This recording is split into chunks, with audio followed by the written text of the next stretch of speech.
Michel Chandaigne, bonjour. Bonjour. Vous publiez un livre qui a pour titre Le voyage des plantes et les grandes découvertes. C'est un livre qui a été écrit par José Mendes Ferrão. C'est un écrivain portugais, d'après son Oui, nom. c'est un historien agronome portugais. Oui. Voilà. Et ce qu'il faut dire, c'est que vous êtes écrivain aussi, bien sûr, mais surtout libraire, éditeur. Il n'y en a plus beaucoup en France. Et vous avez la librairie portugaise et espagnole Et brésilienne. et brésilienne, donc qui se trouve à Paris, dans le quartier latin, une librairie tout à fait exceptionnelle, où on trouve effectivement un grand nombre de livres en langue portugaise, brésilienne, et des traductions aussi, bien entendu, et que vous publiez vous-même des livres. Alors, c'est une vieille tradition, parce que finalement, le libraire était aussi l'éditeur. Aujourd'hui, disons que la plupart des éditeurs ne sont pas des libraires. Et vous êtes l'un des rares cas encore à pouvoir vous enorgueillir de poursuivre la tradition. Oui, enfin, les éditions sont dirigées par mon associé, Anne Lima. Moi, je m'occupe surtout de la librairie, mais évidemment, je m'occupe très particulièrement d'un ou deux livres Enfin, par an dans j'imagine que ma vous maison avez d'édition. souhaité continuer Ah, ce bien sûr, métier de bien libraire-éditeur. sûr, oui, oui, c'est une richesse. C'est à la fois un métier et un hobby, donc tout ça réuni, c'est parfait. Alors là, votre dernier bébé, c'est Le voyage des plantes et les grandes découvertes. Alors c'est un livre qui est magnifiquement illustré. On va dire tout de suite d'ailleurs, peut-être pour préciser les choses, que évidemment, si c'est le voyage des plantes au moment des grandes découvertes, que vous avez illustré ce livre par de très très vieilles, très anciennes, vieilles, le mot est idiot, très anciennes planches, dessins que vous avez pu retrouver et qui peuvent illustrer et qui montrent très exactement l'état de ces plantes, enfin disons de ces aliments, au moment même où on les a découverts. Oui, on a essayé de trouver les plus anciennes images de ces plantes, dessins, gravures. Certaines étaient publiées dans des livres, d'autres se trouvaient dans des archives, entre autres dans les archives portugaises. Elles sont publiées ici quasiment pour la première fois. De très très belles images couleurs du XVIe et XVIIe siècle. Alors, ce livre, c'est un voyage, parce que finalement, notre alimentation a profondément changé à partir quoi? Du 15e siècle, 15e, 16e siècle? Du XVe siècle, oui, parce que les plantations de canne à sucre dans les îles découvertes, récemment découvertes de Madère, puis de Saint-Thomé, vont nous apporter beaucoup plus de sucre qu'auparavant, qui était une denrée rarissime et beaucoup moins chère. Après, la canne à sucre va se retrouver au Brésil avec un essor et aux Antilles avec un essor encore plus considérable. Mais c'est à partir du XVIe où que les grandes plantes alimentaires, celles que nous connaissons tous aujourd'hui, vont vraiment changer de continent. Alors en Europe, nous connaissons la pomme de terre, la tomate, le maïs, qui sont d'origine américaine, mais il y a aussi les haricots, on les oublie. La révolution alimentaire va être encore plus grande dans les pays tropicaux, puisque les Portugais sont installés au Brésil depuis 1500, sur la côte occidentale et orientale africaine, en Inde, en Indonésie et jusqu'au Japon, qu'ils atteignent en 1543. Donc, il crée ainsi un réseau maritime qui va transporter toutes les plantes asiatiques, africaines et américaines et leur faire changer de continent. Ce qui fait que le monde entier, finalement, surtout les populations côtières, va changer son alimentation Bah, tout le et monde, ses oui, tout cultures. le monde va manger d'autres choses. Tout le monde. Hein, Oui, oui. alors, Et on s'en rend pas compte, vu prenons d'Europe. l'exemple du manioc que vous Oui. donnez dans votre livre, ou dans ce livre-là. Alors, le manioc va devenir une nourriture africaine, Oui, ce qui n'était pas le cas. oui. Il va y avoir un intense trafic d'esclaves entre l'Afrique et le Brésil et aussi les Antilles à partir de la moitié du XVIe siècle. Et les bateaux vont transporter aussi des plantes africaines comme le palmier à huile qui va devenir la base de l'huile de denden, la base de l'alimentation bayanaise au Brésil, mais aussi le manioc qui va être transplanté d'Amazonie en Afrique où et le manioc va remplacer les ignames et les nourritures traditionnelles africaines. Aujourd'hui, le manioc est vraiment la nourriture de base des Africains en Alors, Afrique autre exemple, australe. la patate douce, mais la patate douce cette fois-ci en Chine. Oui, la patate douce, c'est encore plus étonnant parce qu'elle est d'origine américaine, andine. Les Espagnols vont en rapporter en Europe, où elle va être un petit peu cultivée. Mais les Portugais vont l'apporter très vite sur la petite île de São Tomé, elle va gagner l'Afrique. Et surtout en Inde, dès le milieu du XVIe siècle, et de l'Inde en Chine. Et en Chine, la patate douce va devenir au XVIIe siècle une des nourritures de base avec le riz. Et aujourd'hui, nous constatons que 80% de la production de patates douces dans le monde est chinoise et qui sont les premiers producteurs mondiaux de patates douces. Donc, cette patate douce va révolutionner l'alimentation, pas seulement en Chine, mais dans toute l'Asie. En plus, la patate douce a un système de racines très épais qui va permettre de maintenir les terres en cas d'orage, de ruissellement. Il va avoir un rôle très très bénéfique pour la protection des terres agricoles dans ces pays. J'imagine que ce changement complet de l'alimentation va être très très important pour toutes les populations. Je ne dis pas qu'on mourra plus de faim, car nous savons que même aujourd'hui sur notre planète, on continue à mourir de faim, malheureusement. Mais ça enraye en tout cas, et ça permet d'avoir une production plus importante Oui, et diversifiée. oui, alors faut voir qu'à l'époque, enfin, en 1650, on estime à 500 millions le nombre d'humains sur la planète. C'est très peu. Mais il y avait des famines, en effet, et ça va apporter beaucoup de diversification. Par exemple, la noix de cajou, la papaye, qui va être introduite en Afrique par les Portugais, eh bien, va apporter beaucoup de graisse ou de vitamines dont les Africains manquaient. Donc, c'est la diversification de l'alimentation plus que la quantité qui va être modifiée. J'aimerais qu'on suive un autre aliment, si on peut dire, mais c'est un aliment hein, qui est devenu une boisson formidable et qui s'est taillé la part du lion face à l'eau. C'est le café, bien sûr. Enfin, il faut de l'eau pour faire un bon café. Mais le café, lui, a connu un itinéraire extraordinaire. Oui, parce qu'il est d'origine, comme chacun sait, le café arabique, pas le café robusta, mais le café arabique est d'origine de péninsule arabique, d'Éthiopie sans doute. La production va rester là pendant assez longtemps. Quand les Hollandais au XVIIe siècle vont se retrouver en Indonésie, ils vont implanter les plantations de café dans leur nouvelle colonie.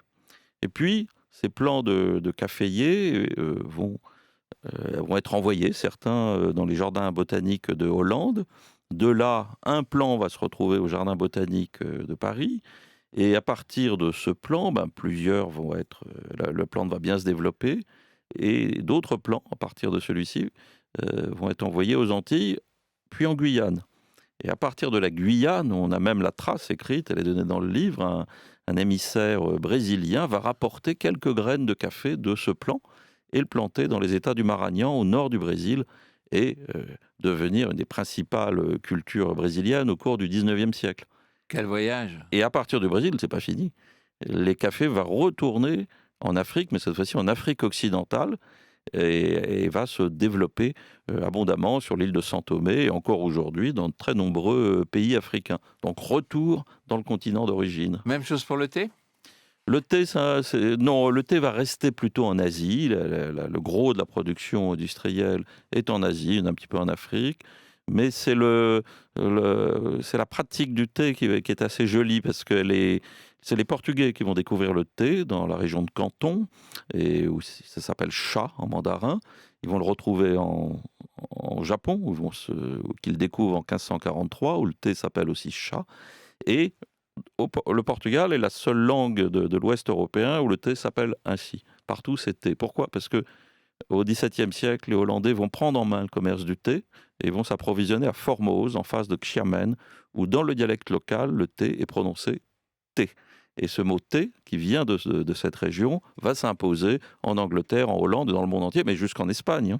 Et ce qui est assez joli sur le thé, c'est que c'était une pratique qui était connue par les Anglais, quand, en 1662, une princesse portugaise, Catherine de Bragance, épouse Charles II d'Angleterre, et elle apporte en dot plusieurs choses. D'abord la ville de Bombay, la ville de Tanger, la liberté de commerce pour les bateaux anglais, mais aussi ses ombrelles contre le soleil, qu'elle va enduire de cire. C'est pour ça que les parapluies s'appellent umbrella en Angleterre.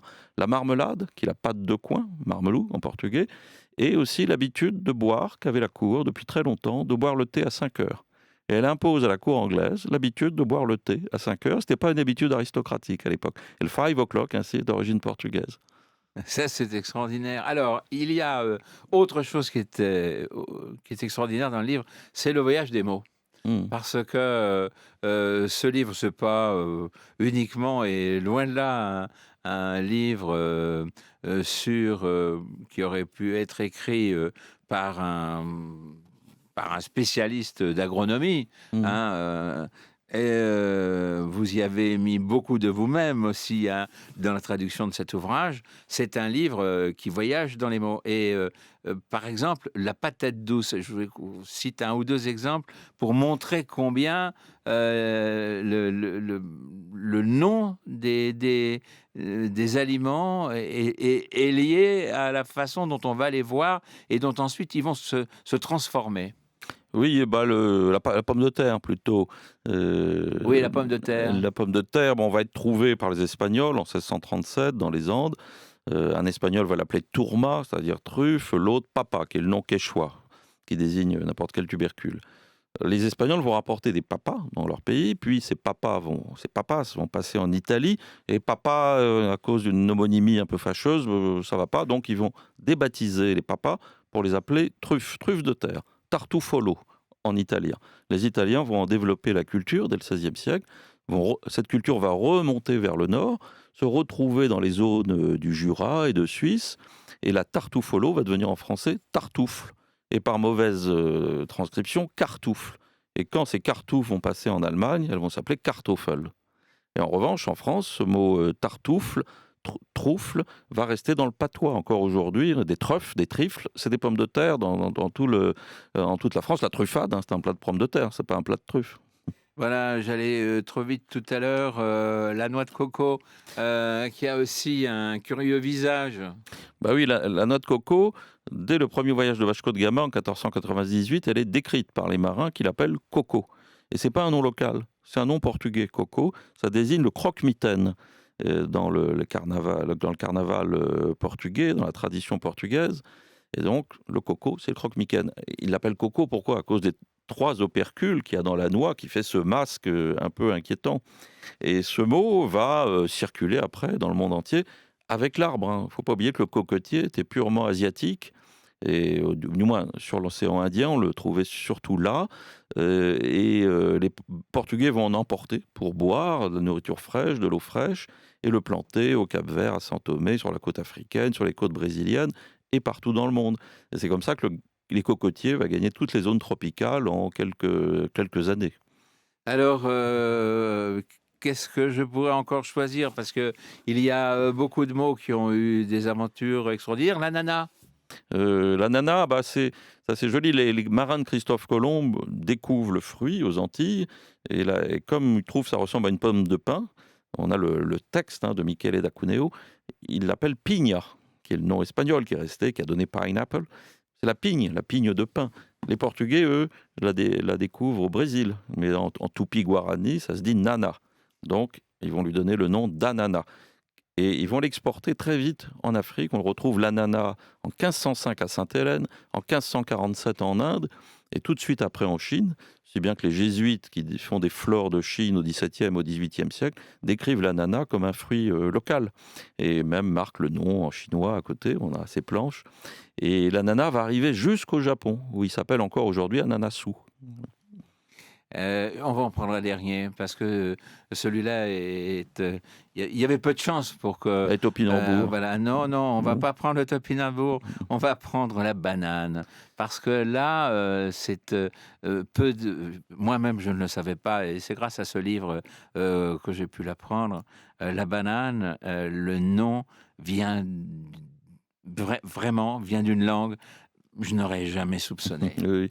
Bah, la banane, elle est d'origine orientale. Elle était introduite dès l'Antiquité dans le bassin est méditerranéen. Elle poussait bien en Égypte. En arabe, on l'appelle maus, d'où le nom latin, musa. Et elle va être, elle poussait au sud du Portugal, mais très mal. Et les Portugais vont l'emporter avec eux, justement, parce que les bateaux ont besoin de nourriture fraîche et la planter partout, sur la côte occidentale africaine, au Brésil, et ainsi de suite. C'est le fruit le plus produit au monde, hein, actuellement, la banane. Et dans le golfe de Guinée, en Sierra Leone, il y a un petit peuple qui parle une langue mandée, le soso, qui va baptiser ce fruit qu'on appelait à l'époque figue, figue d'Inde, figue du jardin, figou, la figue dans les textes anciens, c'est la banane, parce qu'on l'a séchée un peu comme les figues, on l'a mangée un peu de la même manière. Et cette figue, ils vont la baptiser banana. Et il y a un texte portugais de 1562 qui transcrit le mot. Ils disent, les peuples l'appellent banana. Et ce mot banana va avoir un succès considérable. Il va être repris de texte en texte et s'imposer presque dans le monde entier, sauf en Espagne où le fruit va toujours s'appeler platano. Quel joli mot aussi. Oui. Et on voit très bien que il n'y a pas que les hommes qui voyagent, les mots voyagent, les hommes voyagent avec les mots. Tout ça nous donne véritablement une idée de ce qui se passe sur le monde et dans le monde et depuis très longtemps. Parce que ce livre, bon, les grandes découvertes, le voyage des plantes, c'est une véritable révolution, hein, il faut le dire quand même. Bah, c'est la première, Michel Chandaigne. c'est une révolution alimentaire, agricole. C'est la première mondialisation, la vraie mondialisation de l'agriculture. Elle a lieu au XVIe siècle. Et on ne s'en rend pas compte, parce que vu d'Europe, on connaît en effet quelques plantes qui viennent d'Amérique, mais on ne se rend pas compte que dans le monde tropical, toutes les plantes ont changé de continent, ce qui est bien que dans tous les pays, dans toutes les zones tropicales, quel que soit le continent, vous trouvez les mêmes plantes. Oui, mais ces plantes viennent de différents continents. Et ça, on ne s'en rend pas compte vu d'Europe.